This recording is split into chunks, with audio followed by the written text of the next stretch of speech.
एक आदमी देर रात तक काम करके थका हारा घर पहुंचा। जैसे ही वह घर के अंदर दाखिल हुआ, उसका छोटा सा बेटा दौड़ते हुए आया और मासूमियत से पूछ बैठा, पापा, आप 1 घंटे में कितना कमा लेते हो? तो पिता पहले से थका हुआ था। गुस्से से बेटे की तरफ देखा और बोला, 100 रुपए। तो बेटे ने थोड़ी हिचकिचाहट के साथ कहा, पापा, क्या आप मुझे 50 रुपए उधार दे सकते हो?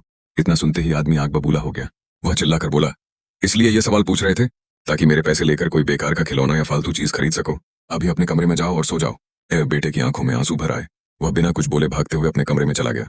कुछ देर बाद जब पिता का गुस्सा शांत हुआ तो उसे अपनी गलती का एहसास हुआ। वह बेटे के कमरे में गया और नरमी से बोला, बेटा सॉरी, गुस्से में ज्यादा बोल गया। ये लो तुम्हारे 50 रुपए। बेटा झट से उठा, अलमारी खोली और कुछ सिक्के निकालकर गिनने लगा। यह देखकर पिता को फिर गुस्सा आ गया। जब तुम्हारे पास पहले से पैसे थे तो मुझसे क्यों मांगे? बेटे ने मासूमियत से जवाब दिया, पापा, पहले कम थे, अब पूरे 100 रुपए हो गए हैं।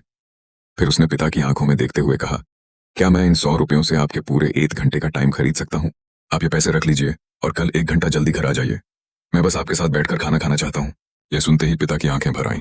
उसी पल उसे जिंदगी की सबसे बड़ी सीख मिल गई। दोस्तों, हमारे साथ भी कुछ ऐसा ही होता है।